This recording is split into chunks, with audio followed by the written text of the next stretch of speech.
வணக்கம் JK channel மூலம் வரவேற்கிறேன். நான் ஒரு பெரிய பிரச்சனையில் மாட்டிக்கிட்டேன். இந்த பிரச்சனையிலேருந்து வெளியே வரத்துக்காக எவ்வளோ முயற்சி செய்தாலும் என்னால் முடியலை. நிறைய பேர்கிட்ட ஹெல்ப் கேட்டேன். எல்லாரும் முடியாது சொல்லிட்டாங்க. மனசு நொந்து போன ஒரு சூழ்நிலை இருக்கிறேன். என்ன செய்யுதுன்னு தெரியலைங்க. அப்படி ஒரு சூழ்நிலை இருந்தீங்கன்னா இந்த வீடியோ உங்களுக்கான ஒரு வீடியோ. கடவுள் உங்கள் வாழ்க்கையில் ஒரு பெரிய மாற்றத்தை ஏற்படுத்த போகிறார். உங்களுடைய பிரச்சனையிலிருந்து நீங்கள் விடுவிக்கப்படுறது மட்டும் கிடையாது, ஒரு உயர்ந்த விதமான விஷயத்தை உங்கள் வாழ்க்கையில் செய்ய போகிறார். ஒரு பெரிய அற்புதம் நடக்கப் போகிறது. என்னுடைய வாழ்க்கையை பற்றி அவருக்கு என்னங்க தெரியும்? கடவுளுக்கு என்ன தெரிய போகுது? நீங்கள் சும்மா அடிச்சு விடாதீங்க அப்படி கேட்டிங்கன்னா, உங்களுடைய வாழ்க்கையை பற்றி அவருக்கு நன்றாகவே தெரியும். ஒரு ஊரில் ஒரு பெரிய மாடு இருக்குது. அந்த மாடு பார்த்திங்கன்னா நிறைய பேருக்கு உதவி செய்து கொண்டிருக்கிறது. அது ஒரு கோவில் மாடு. வண்டி இழுக்க சொன்னால் வண்டி இழுக்கும், எல்லா விதமான வேலையும் செய்யும். ஏர் விழுவ சொன்னால் ஏர் விழும், எல்லா வேலையும் செய்யும். ஸோ அதுபோல் ஒவ்வொரு வீட்டுக்கும் அந்த மாடு அவங்கவுங்க ஆளுங்க கஞ்சி கொடுப்பாங்க, அதில் சாப்பாடு போடுவாங்க, அவங்க வேலையை வாங்கி முடிச்சிடுவாங்க. ஒவ்வொரு முறையும் அவங்கள கஞ்சி கொடுக்கும் பொழுது அது வேலை செய்து முடிக்கும் போது ஒரு லேபிள் எடுத்து முதுகில் ஒட்டிடுவாங்க. இது போல் ஒவ்வொரு வீட்டிலும் ஒருத்தர் ஒட்டி யூஸ் பண்ணிட்டு இருந்தாங்க. மாடு ஒரு நாள் என்ன பண்ணுச்சு, காட்டு வழியாக போகும்போது ஒரு தெரியாத ஒரு பாதையில் போயிடுச்சு. தண்ணி ரொம்ப தாகமாக இருக்கவோ அந்த இருட்டான பாதையில் இருக்கக்கூடிய தண்ணி சத்தத்தை கேட்டு அங்கேருந்து தண்ணியை குடிச்சிட்டு வரும்பொழுது கிராமத்துக்கு வரும்போது அடுத்த நாள் காலையில் அந்த மாடால் எழுந்துக்க முடியல, சாப்பிட முடியல, மூச்சு விட முடியல. அந்த அளவுக்கு ரொம்ப மோசமான ஒரு சூழ்நிலை இருந்தது. அப்போது வரைக்குமே அந்த சூழ்ந்திருந்த மக்கள் அனைவரும் அன்னைக்கு யாருக்கு அந்த மாடு வேலை செய்யணுமோ அந்த நபர் கஞ்சி வைக்கிறாரு. கஞ்சி வச்சுட்டு அடுத்தது மாடை கொண்டு போய் வேலை வாங்க வைக்கணும். அந்த மாடு கஞ்சியே குடிக்கல, முடியாதபடிக்கு பத்துட்ருக்கு. என்ன பண்ணுதுன்னே தெரியல. இவர் பார்க்குறாரு, என்ன மாடு உடம்பு சரியில்லையா, என்ன இப்படி பண்ணுதுன்ட்டு பார்க்குறாரு, போகலை. அப்புறமா என்ன பண்ணார், லேபிள் எடுத்து அது ஒட்டுறாரு. இந்த மாடுக்கு ஒன்றும் புரியல. நம்ம வேலை செய்து முடிச்சிட்ட பிறகு தான் எல்லாரும் நமக்கு நல்ல சூப்பர்னு லேபிள் ஒட்டுறாங்க. இப்போ எதுக்கு நான் சாப்பிடவும் செய்யல, வேலையை செய்யல, எதுக்கு லேபிள் ஒட்டுறாங்க புரியல.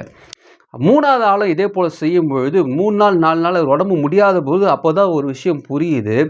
மக்கள் எல்லாம் இந்த மாடு கிட்ட சூழ்ந்து வந்துட்டாங்க. இந்த மாடு என்ன இப்படி மோசமாக இருக்குது, இன்றைக்கி நான் கஞ்சி வச்சேன்ப்பா, எனக்கு நான் வேலை செய்ய வைக்கணும், ஆனால் இந்த மாடு எழுந்துக்கல, அதனால தான் லேபிள் ஒட்டிட்டு போனேன். நான் நேற்றுக்கு நான் கொடுத்தேன், ஃபஸ்ட்டு இந்த மாடு எழுந்துச்சுன்னா என் வீட்டுக்கு தான் வேலை செய்யணும், நான் முந்தா நேற்றே ஒட்டிட்டு போயிட்டேன், ஃபஸ்ட்டு அது எனக்கு வேலை செஞ்சப்போ தான் ஒருத்தருக்கு வேலை செய்யணுன்ட்டு எல்லாரும் அந்த லேபிளை பற்றி பேசும்போது தான் மாடுக்கு ஒரு விஷயம் புரிஞ்சுது. ஆஹா, இவங்க நமக்கு மெடல் எல்லாம் கொடுக்கல, இவங்க தன்னுடைய வேலை செய்யறதுக்காக நான் வேலைக்காரனாக பயன்படுத்திக்கிறாங்க. இப்போ இவங்களுக்கான கடமை செய்யணும், நல்லா எழுந்துட்டேன்னா கடமை செய்யணும் போல நினச்சிட்ருக்கு. நாட்கள் கடந்துகிட்டே போகுது. 7 நாள் ஆகுது. அந்த மாடால் முடியல, மூச்சு திணறுது, கண்ணு மேலே போச்சு. அவ்வளோதான், அந்த மாடு செத்து போகுது, முடிவாயிடுச்சு. ஆனாலும் யார் இந்த மாடை புதைக்கிறது, உன் நிலத்தில் புதை, ஏன் நிலத்தில் புதைன்னு அப்பயும் ஒரு போட்டி நடக்குது. முடிவாக அவங்க என்ன பண்ணுறாங்க, இந்த மாடை ஊருக்குள்ளே வச்சுக்க வேண்டாம்ன்ட்டு அப்படி எல்லாரும் அந்த மாடை ஒரு கயிறு கட்டி தூக்கிட்டு போயிட்டு ஊருக்கு வெளியில் இருக்க ஒரு பிச்சைக்காரங்கிட்ட கொடுக்குறாங்க. இப்போது இந்த சுச்சுவேஷனை அப்படி உங்ககிட்ட கொண்டு வந்துடுறேன். நிறைய பேருக்காக நீங்கள் வேலை செய்தீர்கள், நிறைய பேருக்கு உதவி செய்தீர்கள். அவங்களாம் இப்போ உங்களை மறந்துட்டாங்க. உங்களோட தேவையை மட்டும் எடுத்துக்கிட்டாங்க, உங்கள்கிட்ட இருக்கிற பணத்தை மட்டும் எடுத்துக்கிட்டாங்க, உங்களால் ஆகக்கூடிய காரியத்தை மட்டும் சாதித்து கொண்டார்கள். இப்போ நீங்கள் ஒரு பிரச்சனையில் மாட்டிக்கிட்ட பிறகு எல்லாரும் விரிச்சிட்ட பிறகு எப்படி இந்த மாடு அங்கங்கே லேபிள் வச்சு சுற்றிட்டு இருக்கோ, அதுபோல் கடன் பிரச்சனைனாலும் மற்ற மோசமான ஒரு பிரச்சனைனாலும் நீங்கள் மாட்டிக்கொண்டு இருக்கிறீங்க. உங்கள் உயிர் இப்போ ஊசலாடுற அந்த மாடு எப்படி உயிர் ஊசலாடிட்டு இருக்கோ, சாகிற நிலைமை இருக்குது, கண்டுக்க கூட முடியாத ஒரு சூழ்நிலை இருக்கோ, கிட்டத்தட்ட நீங்கள் அப்படி தான் இருக்கிறீங்க. சரியான நேரத்தை தான் இந்த வீடியோ நீங்கள் பார்த்துட்ருக்கீங்க. இந்த கடன் பிரச்சனை திடீரென்று உங்கள் வாழ்க்கையில் வரல. இந்த தடைகள், இந்த விதமான குழப்பம்லாம் திடீர்னு உங்கள் வாழ்க்கையில் வரல. ஒரு பெரிய விஷயம் உங்கள் வாழ்க்கையில் நடந்திருக்கிறது. உங்களை அறியாமல் உங்களுக்குள் ஒரு போராட்டம் நடந்து கொண்டிருக்கிறது. அது உங்களுடைய சிந்தையில் நடந்து கொண்டிருக்கிறது. சிந்தையில் என்னங்க நடக்க போகுது, மைண்டில் என்னங்க நடக்க போகுது கேட்டிங்கன்னா, கடவுள் ஒரு மனுஷனை ஆஸ்வதிக்க விரும்பிட்டார்னா அவனை சிந்தையை தொட்டு அவனோட வாழ்க்கையை நினைத்து சக்ஸஸ்ஃபுல்லாக கொண்டு வருவார். அதே நேரத்தில் எதிரியானவன் அவனோட வாழ்க்கையை மாற்றணும் முடிவு பண்ணுறனா அதே சிந்தையை தான் டிஸ்டர்ப் பண்ணி உங்களை வழிமாற செய்வார்கள். உங்கள்கிட்ட இருக்க விஷயத்தை நீங்கள் மறந்து போகிற அளவுக்கு ஒரு விஷயத்தை உங்கள் வாழ்க்கையை செஞ்சுருக்காங்க. ஒரு பெரிய காட்டில் ஒரு மரத்தின் மேலே ஒரு கழுகு உட்காந்துட்ருக்கு. அது நல்லா பறக்கக்கூடிய கழுகு, நல்லா ரெஸ்ட் எடுத்துகிட்டு இருக்கு உட்காந்து. அந்த நேரத்தில் ஒரு பெரிய காட்டாற்று வெள்ளம் வருது. அந்த வெள்ளத்தை அதனால் கணிக்கவே முடியல. சரி, இது நம்ம மேலே தானே இருக்கோம், நல்ல மரத்துக்கு மேலே தானே இருக்கும், தண்ணி வராதுன்னு நினச்சிருந்துச்சு. ஆனால் ஒரு கட்டத்துக்கு மேலே வெள்ளம் இன்க்ரீஸ் ஆகுறது இல்லாமல் ஒரே அடியாக அந்த மரத்தை அடித்து இந்த பறவையும் அந்த தண்ணீரோடு அடித்து கொண்டு போச்சு. அடித்து கொண்டு போகிற அளவுக்கு பார்த்தீங்கன்னா கிட்டத்தட்ட ஒரு 5-6 கிலோமீட்டர் இருக்குமே. அதால் சமாளிக்க முடியாத அளவுக்கு தண்ணி மேலே வரவோ, பறவை தண்ணிக்குள்ளே இருந்து மேலே வர ட்ரை பண்ணது முடியல. ஒரு கட்டத்துக்கு மேலே டயர்ட் ஆயிடுச்சு. மயக்கம் அடைந்த நேரத்தில ஒரு கரையில போய் ஒதுங்குது. இந்த கழுகு எழுந்து பார்க்குது. அங்க பார்த்தீங்கன்னா, நெறைய விதமான அணில்களும், நெறைய விதமான முயல்களும், நெறைய விதமான தவளைகளும் இருக்கு. எல்லாம் வந்து இந்த கழுகுக்கு ஹெல்ப் பண்ணுது.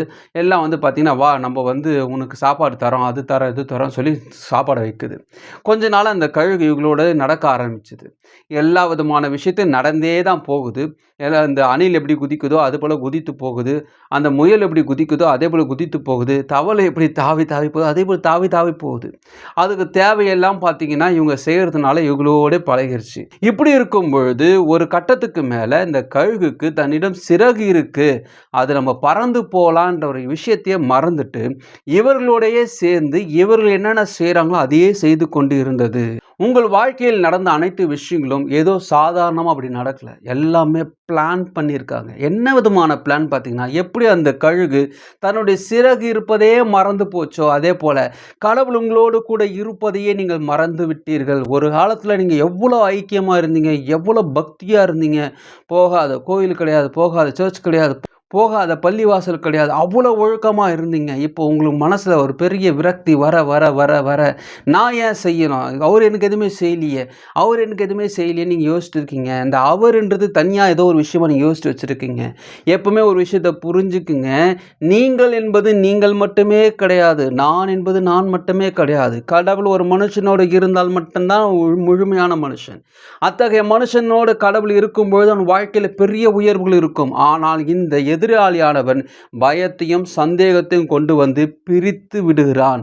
அப்படி பிரிக்கும் பொழுது உண்மையாகவே கடவுள் நம்மளோடு இருந்தால் நம்ம எங்க போய் இருப்போமோ அதை நம்ம மறந்து அணில்களோடவும் தவளைகளோடவும் முயல்களோடவும் புலம்பிக் கொண்டு இருக்கிறோம். ஆனால் ஒரு நல்ல விஷயம், கடவுள் மறுபடியும் உங்களோடு வருகிறார். உங்களுக்கு சிறகு இருப்பதை ஞாபகப்படுத்த விரும்புகிறார்.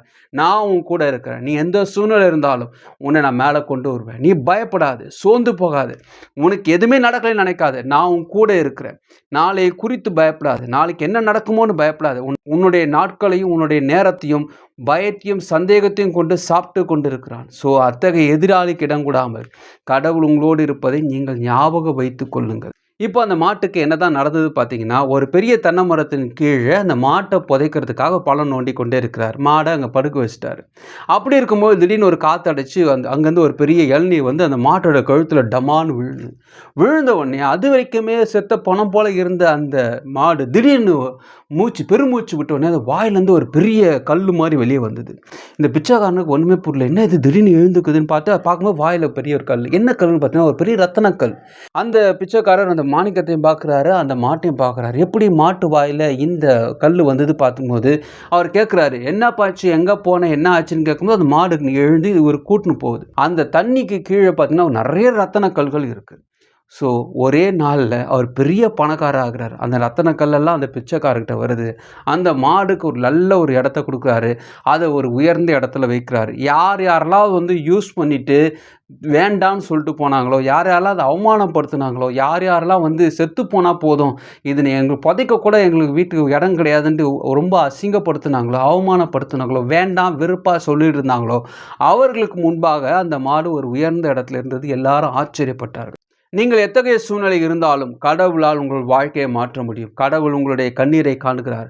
யார் யாரெல்லாம் உங்களை வெறுத்தாங்களோ, யார் யாரெல்லாம் நீங்கள் வேணான்னு சொன்னாங்களோ, யார் யாரெல்லாம் உங்களை அவமானப்படுத்தினாங்களோ, பணத்தின் நிமித்தம் ஒரு பணத்துக்காக உங்களை வேணான்னு சொன்னாங்களோ, நீ ஒன்றுத்துக்கும் லாகில யார் யாரெல்லாம் சொன்னாங்களோ அவர்களுக்கு முன்பாக கடவுள் உங்களை உயர்ந்த இடத்துல வைப்பார். நம்பிக்கையோடு இருங்க, சோர்ந்து போகாதீங்க. இந்த வீடியோ பார்த்துருக்க இந்த நேரத்தில் நீங்கள் எதிர்பார்த்து கொண்டிருக்க, நீங்கள் விரும்பி கொண்டிருக்கிற ஏதாவது நடக்குமா நீங்கள் ஏங்கி கொண்டிருக்கீங்களே, அதெல்லாம் அவங்க நன்றாக தெரியும். உங்களுக்காக கடவுள் வேலை செய்து கொண்டிருக்கிறார். ஒரு மரத்தினுடைய வேர் எப்படி இருக்குன்னு வெளியில இருக்கவங்களுக்கு தெரியாது. அதே போல கடவுள் உங்கள் வாழ்க்கையில் செய்யக்கூடிய அதிசயங்கள் அற்புதங்கள் அந்த வேர் போல மறைமுகமா நடந்து கொண்டிருக்கிறது. அதனால உங்களுக்கு எதுவுமே நடக்கலன்னு நினைச்சுக்காதீங்க. எல்லா வேலை நடந்துட்டு இருக்கு. நம்பிக்கையோடு இருங்க, சோர்ந்து போகாதீங்க. கடவுள் உங்களோடு இருக்கிறார். கடவுள் உங்களுக்காக வேலை செய்து கொண்டிருக்கிறார்.